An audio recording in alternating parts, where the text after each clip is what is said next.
ನಮಸ್ಕಾರ. ಕನ್ನಡಪ್ರಭ.com ನ್ಯೂಸ್ ಬುಲೆಟಿನ್ಗೆ ಸ್ವಾಗತ. Camera person Kevin ಜೊತೆ ನಾನು ಶ್ರೀನಿವಾಸ್. ಇಂದಿನ ಪ್ರಮುಖ ಸುದ್ದಿಗಳು. ನಟ ದರ್ಶನ್ ಅಭಿಮಾನಿಗಳು ತಮಗೆ ಅಶ್ಲೀಲವಾಗಿ ಕಾಮೆಂಟ್ ಮಾಡಿ ಅಸಭ್ಯ ಸಂದೇಶಗಳನ್ನು ಕಳುಹಿಸಿದ ಹಿನ್ನೆಲೆಯಲ್ಲಿ ನಟಿ ರಮ್ಯಾ ಬೆಂಗಳೂರು ಪೊಲೀಸ್ ಕಮಿಷನರ್ಗೆ ದೂರು ನೀಡಿದ್ದಾರೆ.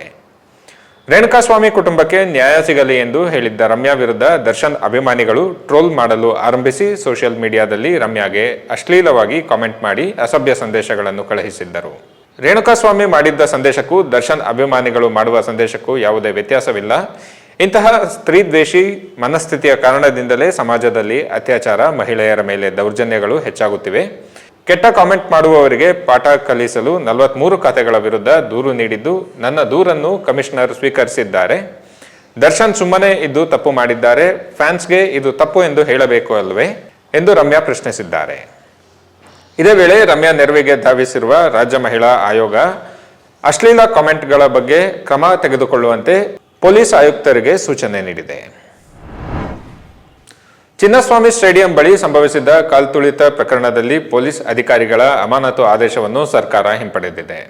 ಬೆಂಗಳೂರು ನಗರ ಪೊಲೀಸ್ ಆಯುಕ್ತ Dayanand, DCP Shekhar, ACP HT. Balakrishna ಹಾಗೂ ಕಬ್ಬನ್ ಪಾರ್ಕ್ ಪೊಲೀಸ್ ಠಾಣೆಯ ಸಬ್ ಇನ್ಸ್ಪೆಕ್ಟರ್ ಗಿರೀಶ್ ಅವರ ಅಮಾನತು ಆದೇಶವನ್ನು ರಾಜ್ಯ ಸರ್ಕಾರ ವಾಪಸ್ ಪಡೆದುಕೊಂಡಿದೆ.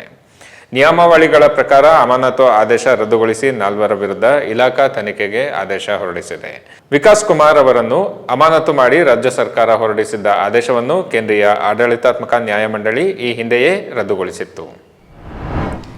ಧರ್ಮಸ್ಥಳ ಪೊಲೀಸ್ ಠಾಣಾ ವ್ಯಾಪ್ತಿಯಲ್ಲಿ ಈ ಹಿಂದೆ ನಡೆದಿದೆ ಎನ್ನಲಾದ ಸಾಮೂಹಿಕ ಅಂತ್ಯಕ್ರಿಯೆ ಪ್ರಕರಣದ ತನಿಖೆ ಪ್ರಗತಿಯಲ್ಲಿದ್ದು, ಎಸ್ಐಟಿ ತಂಡ ದಕ್ಷಿಣ ಕನ್ನಡ ಜಿಲ್ಲೆಯ ಬೆಳ್ತಂಗಡಿ ತಾಲೂಕಿನ ಧರ್ಮಸ್ಥಳ ಗ್ರಾಮದಲ್ಲಿ ಇಂದು ಭಾರೀ ಭದ್ರತೆಯ ನಡುವೆ ಸಾಕ್ಷಿ, ದೂರುದಾರರ ಸಮ್ಮುಖದಲ್ಲಿ ಮೃತದೇಹಗಳನ್ನು ಹೂತಿದ್ದ ಸ್ಥಳ ಪರಿಶೀಲನೆ ನಡೆಸಿದೆ. ನಾವು ಇಂದು ಕ್ಷೇತ್ರ ಕಾರ್ಯವನ್ನು ಪ್ರಾರಂಭಿಸಿದ್ದೇವೆ ಮತ್ತು ಅವರು ಹೇಳಿರುವ ಎಲ್ಲ ಸಮಾಧಿ ಮಾಡಿರುವ ಕಡೆಗಳಲ್ಲಿ ಸ್ಥಳ ಮಹಜರು ನಡೆಸುತ್ತೇವೆ. ಮೂಲಗಳ ಪ್ರಕಾರ ದೂರುದಾರರು ತೋರಿಸಿರುವ ಸಮಾಧಿ ಸ್ಥಳಗಳನ್ನು ಗುರುತಿಸಲಾಗುತ್ತದೆ ಮತ್ತು ಸುರಕ್ಷಿತಗೊಳಿಸಲಾಗುತ್ತದೆ. ಅಸ್ಥಿಪಂಜರದ ಅವಶೇಷಗಳನ್ನು ಹೊರತೆಗೆಯುವ ಮೊದಲು ಸಾಕ್ಷ್ಯಗಳನ್ನು ಹಾಳು ಮಾಡುವುದನ್ನು ತಪ್ಪಿಸಲು ಅಲ್ಲಿಗೆ ಪ್ರವೇಶವನ್ನು ನಿಷೇಧಿಸಲಾಗುತ್ತದೆ ಎಂದು ತನಿಖಾ ತಂಡದ ಅಧಿಕೃತ ಮೂಲಗಳು ದಿ ನ್ಯೂ ಇಂಡಿಯನ್ ಎಕ್ಸ್‌ಪ್ರೆಸ್‌ಗೆ ತಿಳಿಸಿವೆ.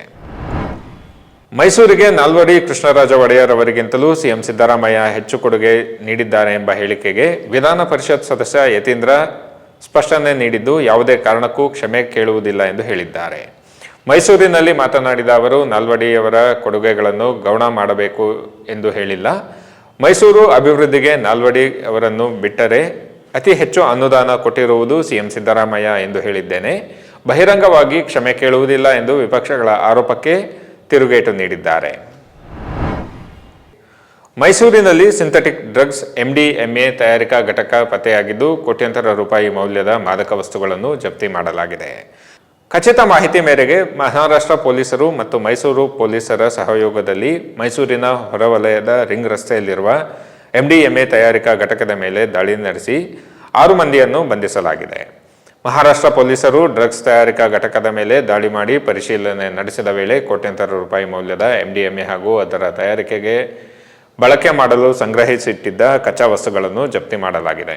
ಮೈಸೂರಿನಲ್ಲಿ ಪತ್ತೆಯಾದ ಮಾದಕ ವಸ್ತುವಿಗೆ ಮಹಾರಾಷ್ಟ್ರದ ನಂಟು ಇದ್ದು, ಮಹಾರಾಷ್ಟ್ರದಲ್ಲಿ ಸೆರೆಯಾದ ಡ್ರಗ್ ಪೆಡ್ಲರ್ನಿಂದ ಈ ಮಾಹಿತಿ ಬಹಿರಂಗವಾಗಿತ್ತು. ಇವು ಇಂದಿನ ಪ್ರಮುಖ ಸುದ್ದಿಗಳು. ವಿವರವಾದ ಸುದ್ದಿಗಳಿಗಾಗಿ ಕನ್ನಡಪ್ರಭ.com ನೋಡಿ. ನಮಸ್ಕಾರ.